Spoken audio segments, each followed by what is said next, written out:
I didn't know where this was going when I started, but check out how it turned out.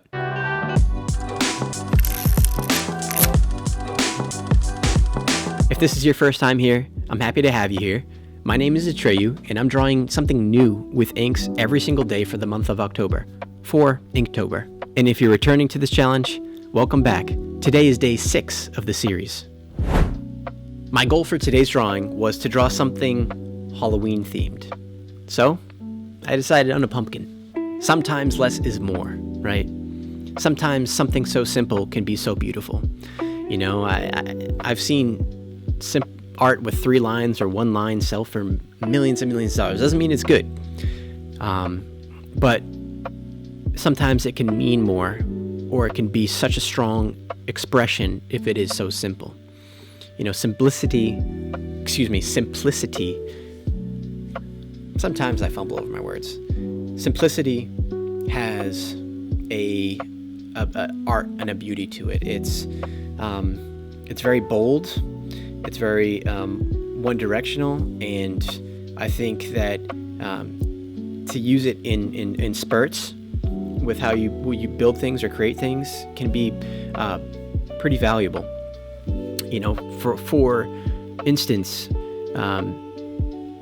when I scroll down my YouTube feed and I'm looking at all the thumbnails, and you know, maybe you see this kind of stuff too on YouTube, I feel like it's so noisy with every single thumbnail that I look at.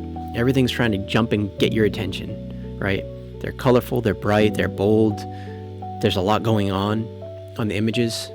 And sometimes the strongest thumbnails are the ones that I see where it's maybe one item in the frame lit up just ever so perfectly, or maybe just a person's face looking right at the camera with maybe a little text on it, or maybe it's just a full black background with bold text right in the middle. My point is, amongst the busy, chaotic world that we live in, sometimes shooting a straight line through it all can be such a clear and decisive way to get your point across with whatever you're doing. You know, I'm talking about art because this is an art channel, and that's what we're here to do and talk about and have fun with.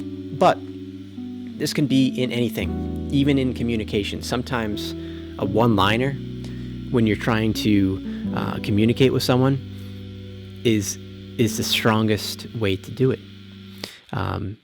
So sometimes, not all the times, less is more. And it's fun to explore. And I think it's cool that in almost every video that we've been shooting here so far in the series, we've been able to connect some aspect of art to real life. And I love that connection. I think art can be used to relate to anybody, anywhere, no matter the culture or perspective or what have you. Art is a unification type of thing, because it crosses the boundaries of language. And you can use it to explain different universal laws. So I think that's really cool as well.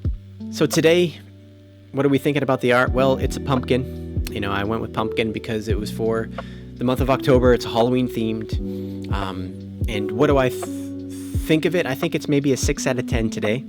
And I believe it could have probably been improved if I took my time more. I feel like I rushed it a little bit and focused on the values a little bit more, the lights and the darks, to have a little bit more shine on the pumpkin coming down. So in the grand scheme, yes, I feel like that would probably be the largest chunk of improvement. And then there's a bunch of other things that I could definitely do to make it better. But it's all part of the fun. We're learning here. And yeah, we'll see what tomorrow's brings. So that's it for the art, but it's time for the question of the day. What's the biggest challenge that you've experienced when creating art? For tomorrow, you can expect the piece to be completely different than what today's piece was. Thank you for watching, and if you're following this journey all through the 31 days, you're officially a part of the challenge with me. I'll see you all tomorrow. Peace, my friends.